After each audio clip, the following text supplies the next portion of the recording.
संशोधन करो। तो ताप्ती ने भी सूर्य नारायण भगवान से पूछ लिया, पिताजी आप जब सारी दुनिया में प्रकाश फैलाते हो, आपका शरीर जब इतना तपता होगा तो शीतलता कौन देता होगा? तब शंकर भगवान ने तुरंत कहा, जब कोई भक्त एक लोटा पानी लेकर शंकर पर चढ़ाता है और वो शंकर का चढ़ा हुआ जल गोल जलाधारी से निकल कर चरण से सबसे पहले नीचे की ओर जब आता है, मात्र एक बीते की दूरी पर वो पानी जब बहता हुआ आता है, सूर्य नारायण कहते हैं वो जल मुझे मिलता है और मेरे शरीर की तपन समाप्त हो जाती है। जरा देखिए, लिंग पुराण में उठाकर देखिए, स्कंद पुराण को उठाकर देखिए, और दोनों पुराणों का वर्णन स्पष्ट कर रहा है कि भगवान सूर्य नारायण, इसलिए शायद यही शास्त्र वर्णन करता है, इसीलिए शायद शिव महापुराण में स्पष्ट किया गया कि शंकर की पंचायत में सूर्य भी विराजमान है।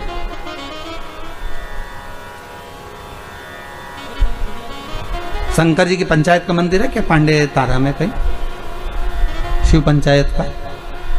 अरे बोलो तो सही, शिव पंचायत का कोई मंदिर है? नहीं है। शिव परिवार का तो होगा पर पंचायत का नहीं होगा।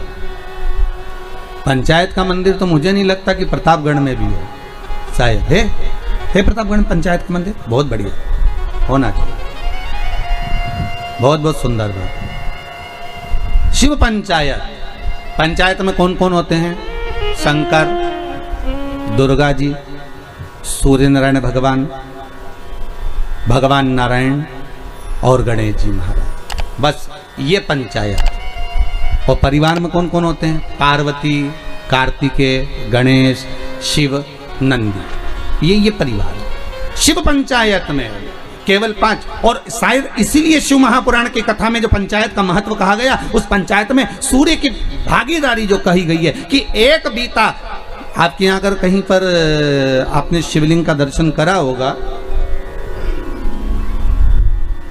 ये शिवलिंग है, ये जलाधारी है, ये पानी निकलने का स्थान है। यहाँ से जहाँ से पानी नीचे गिर गया और गिरने के बाद जब एक बीते तक जाता है, उस एक बीते पर सूर्य नारायण भगवान का भाग चालू हो जाता है। एक बीते पर क्यों कहते हैं? जिसको चर्म रोग हो जाता है, जिसका शरीर सफेद पड़ गया, चमड़ी बेकार हो गई, काला पड़ गया, शरीर में कहीं चट्टे पड़ गए, कहीं शरीर में दाने पड़ गए, पूरा चेहरा बेकार हो गया, पूरा शरीर बेकार हो गया, तो क्यों कहते हैं कि एक बीता जब पानी बह जाए, उस बहे पानी को हाथ का लेपन कर कर शरीर पर लगा लिया जाता है, शरीर ठीक होने लगता है, सूर्य का भाग वहां से चालू हो जाता है।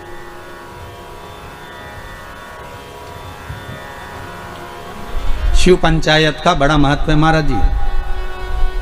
अगर आप लोगों ने लिंग पुराण पढ़ी होगी या शिव महापुराण पढ़ी होगी तो उसका बड़ा महत्व है महाराज।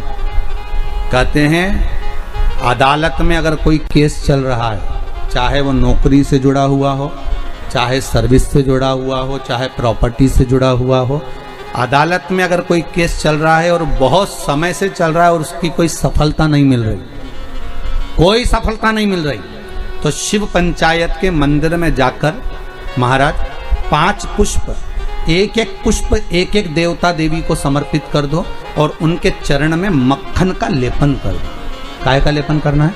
माखन का लेपन कर दो और 5 देवताओं के सामने चौमुखी 5 दिए लगा, 4 बत्ती के घी के, गाय के घी के, एक एक देवता के सामने एक एक दिया लगाओ पंचायत का, और काम ना कर कर वापिस लौट कर आ जाइए।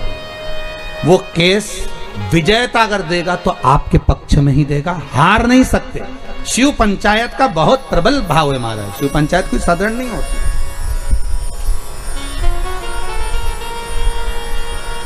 कोई लड़का लड़की का विवाह हुआ हो, तलाक हो गया हो, दूसरी बार शादी नहीं हो रही हो, बहुत परेशान हो गए और विवाह नहीं जम रहा हो, तो शिव पंचायत के मंदिर में बैठकर 5 देवताओं पर जल और उस जल में चंदन मिलाकर चढ़ाया जाता है महाराज। केवल 3 प्रदोष चढ़ा देते हैं, चौथी प्रदोष तक तो बाबा कृपा ही कर देता है महाराज। शिव पंचायत का इतना महत्व है। शिव पंचायत कोई साधारण नहीं होती महाराज। शिव पंचायत जब जिंदगी बहुत संघर्ष में चल रही हो, बहुत दुख का जीवन चल रहा हो, बहुत कष्ट का जीवन चल रहा हो,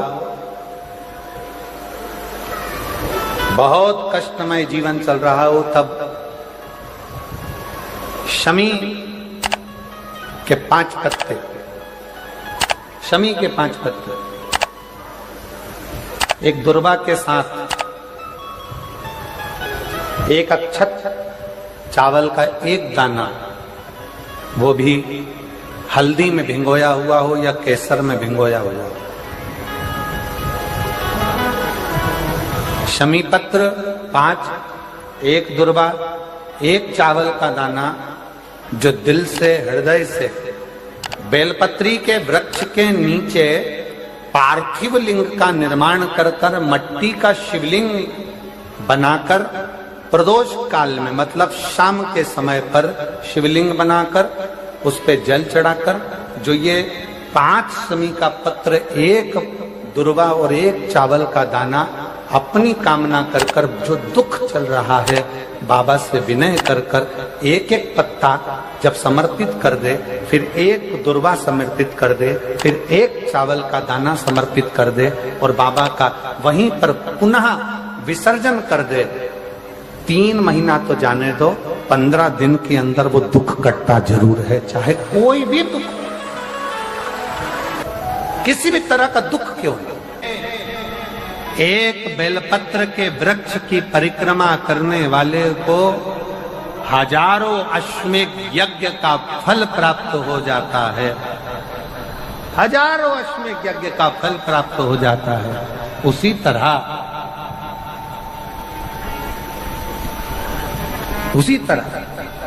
एक पार्थिव लिंग का निर्माण करने वाले को, मिट्टी का शिवलिंग का निर्माण कर कर पूजन करने वालों को 12 ज्योतिर्लिंग के शिवलिंग के दर्शन का पुण्य फल प्राप्त। बहुत ध्यान लगाकर सुनिएगा। एक बेलपत्री और उस बेलपत्री में एक चंदन की बिंदी और एक अक्षत का दाना मात्र रखकर भी अगर शिवालय पर चढ़ा दी जाती है, एक बेलपत्री, एक चंदन का बिंदी, और चंदन फिर निवेदन करेंगे। आज के जमाने में तुम लोग सब घिसा घिसाया, पड़ा पड़ाया, डब्बी का सामान ले लेकर, वो नहीं, चंदन की मुठिया रखो, थोड़ा सा भी घिसो, जरा सा भी घिसो, उसकी एक बिंदी और एक चावल का दाना, जब हम भगवान देवाधिदेव महादेव को समर्पित करते हैं, अपनी कामना कर कर समर्पित करते हैं, तो निश्चितता है। महापुराण की कथा कहती है शंकर भगवान उसका फल शीघ्र प्रदान कर देते हैं। भले आपने कुछ करा ना करा, उसका फल तुम्हें मिल जाता है। में जाना, लोटा भरकर जल समर्पित करना, और कभी तुम्हारे जीवन में अगर तुमको लग रहा है कि मैं दुखों से पीछा छूट ही नहीं रहा, तब उस जगह पर बेलपत्री के मध्य भाग में पीला चंदन, ये जो पत्ती है और ये 2 पत्ती हैं, ये बड़ी पत्ती और ये बीच की जो 2 पत्ती है, इसके बीच में जो डंडी का भाग रहता है, जो बीच में डंडी का जो भाग है, बड़ी पत्ती और ये 2 छोटी पत्ती के मध्य में जो डंडी का भाग है, उस डंडी के भाग में पीला चंदन और एक अक्षत पीला, शंकर भगवान को आप अगर प्रदोष काल में समर्पित कर रहे हैं, तो ये निश्चित है कि धीरे धीरे कर कर वो दुख समाप्त होगा, वो दुख हटेगा ही।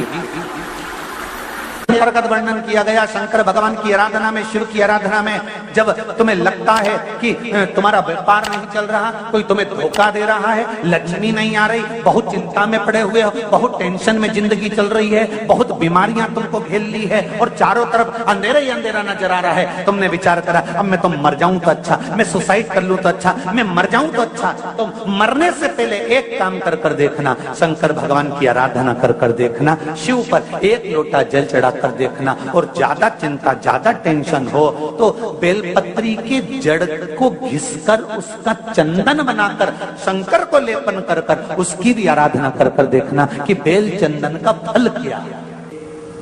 बेलपत्र, एक बेल, ये कोई साधारण नहीं,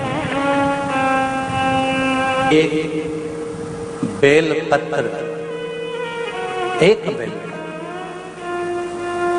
ये कोई साधारण नहीं, एक बेल।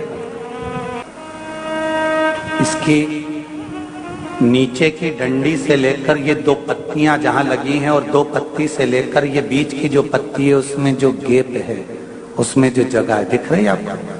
ये दो पत्ती से लेकर बीच की पत्ती के बीच में जो जगह खाली रहती है, 33 कोटि देवी देवताओं विराजमान रहते हैं इस बीच की जगह में। जब शिव जी को चढ़ाया जाता है तब इस पत्ती के बीच की जगह शंकर के शिवलिंग पर रखा जाता है, तो शिव जी इतने प्रसन्न होते हैं कि मेरी स्तुति करने के लिए ये भक्त 33 कोटि देवताओं को लेकर आया है, मेरी स्तुति करने के लिए। लोग चावल लाए, लोग अंबारियां लाए, धन लाए, दौलत लाए, संपदा लाए, पर एक शंकर का भक्त ऐसा होता है जो एक बेलपत्री के रूप में 33 कोटि देवताओं को, 64 योगिनियों को, आदि शक्तियों को शंकर को समर्पित करता है। कितना सुंदर संवाद है, कितना सुंदर बात कही कि भूल से भी किसी तीर्थ में नहीं गए, कहीं हमने गौदान नहीं करा, कहीं हम किसी तीर्थ में नहीं गए, हमने कहीं गौदान नहीं करा, हमने कहीं ब्राह्मण भोजन नहीं कराया, हम कहीं गंगा यमुना कावेरी सरस्वती नर्मदा छिपरा पुण्यवान नदी में हम स्नान नहीं कर पाए। शिव महापुराण की कथा कहती है भूलवश भी अगर पिपलेश्वर या बटकेश्वर किसी शिवालय पर भूल से भी अगर एक लोटा जल चढ़ जाता है तो देव अधिदेव महादेव सारे तीर्थों का फल अपने आप प्रदान कर देते हैं। भूल से भी चढ़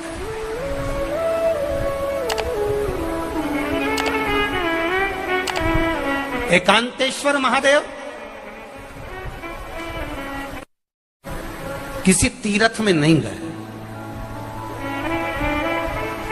कहीं हमने गौदान नहीं करा, कहीं हम किसी तीर्थ में नहीं गए, हमने कहीं गौदान नहीं करा, हमने कहीं ब्राह्मण भोजन नहीं कराया, हम कहीं गंगा यमुना कावेरी सरस्वती नर्मदा छिपरा पुण्यवान नदी में हम स्नान नहीं कर पाए।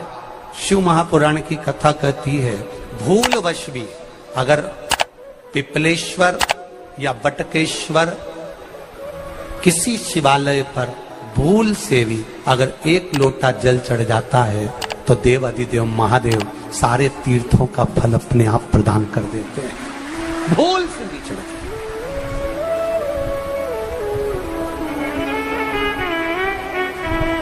एकांतेश्वर महादेव जो कि एकांत में बैठा हुआ है, एकांतेश्वर महादेव अकेला बैठा है अलमस्त होकर।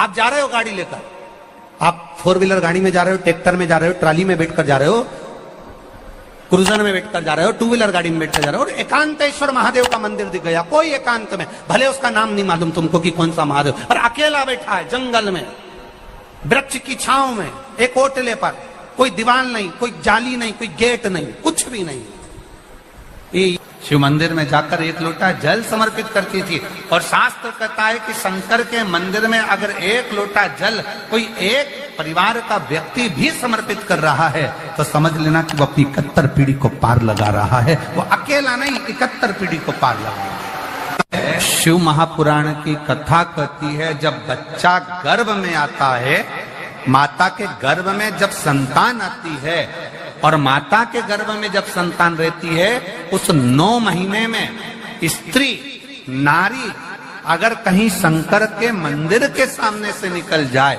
या शिवालय का जल स्त्री को मिला हो या शंकर भगवान का कोई प्रसाद या शंकर भगवान का कोई नाम जाप या शंकर भगवान का कोई मंत्र जाप उस स्त्री के कानों में पहुंच जाए तो जो गर्भ में बच्चा होता है वो बच्चा शंकर की कथा तक या शिवालय तक उसको बिना बोले ही वो अपने आप चला ही जाता है, पहुंच ही जाता है।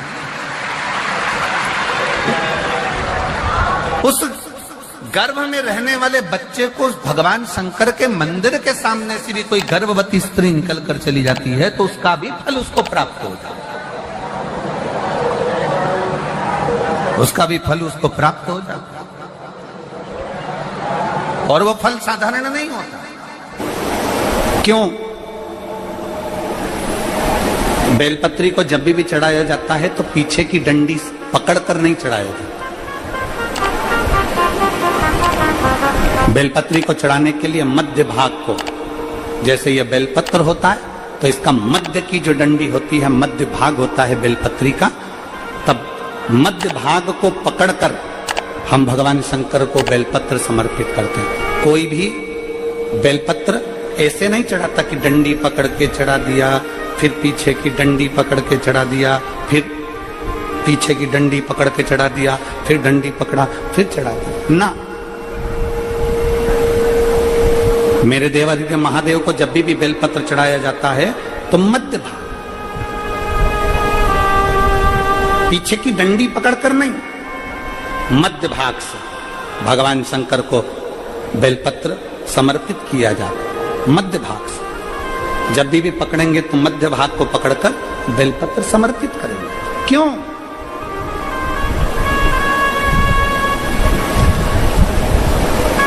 क्योंकि हमने भगवान शिव को मध्य भाग पकड़कर इसलिए समर्पित करा कि ये केवल बेलपत्र का मध्य भाग नहीं है मेरे शंभू, मेरे हृदय के मध्य भाग को मैं आपके चरणों में समर्पित कर रही हूं। मेरा दिल, मेरा हृदय, मेरा चित्त मैं आपको दे रही हूं। मध्य भाग एक विश्वास के साथ दे रही हूं। इतनी सुंदर बात नंदी ने कही है। नंदी ने ये बात जो कही वो वास्तव में बड़ी सुंदर है कि मान लो यदि कोई कार्य तुम्हारा हो नहीं रहा और पूरी दुनिया में तुमने कर कर देख लिया, बहुत प्रयास कर कर देख लिया, तो भी वो कार्य अगर तुम्हारा नहीं होता, तो फिर एक काम करो कि शिव की स्तुति करो, शंकर की स्तुति, शंकर का गुणगान, शंकर की भक्ति, शंकर का स्मरण।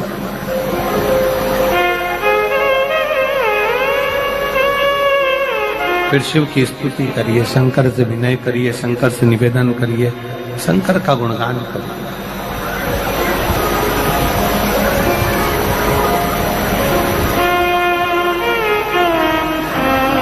और भगवान की भक्ति होती कब?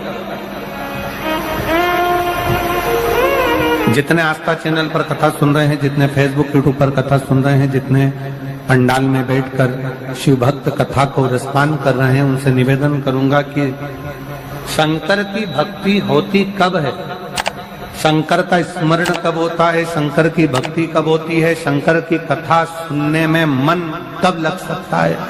जब अपने भीतर की अभिमत्ता, अपने भीतर का अहम, अपने भीतर का अहंकार, अपने भीतर की आसक्ति, अपने भीतर का काम, अपने भीतर की तृष्णा जब दूर हो जाए तो समझो कि आप शिव में मन लगा बैठे।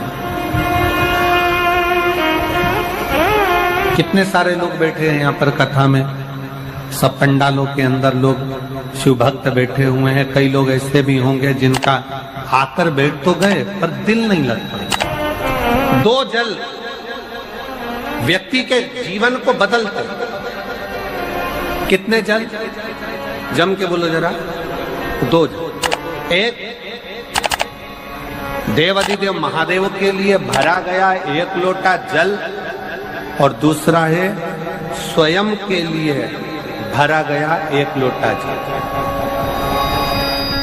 यहाँ पर अगर बुजुर्ग मेरी माताएं बैठी होंगी, मेरी जीजियां बैठी हैं, मेरे जीजा बैठे हैं, बुजुर्ग जितनी माताएं बैठी हैं, वो पुराने समय का अगर लेख उठाकर देखेंगे तो पुराने समय के लोग भोजन करने बैठते थे ना,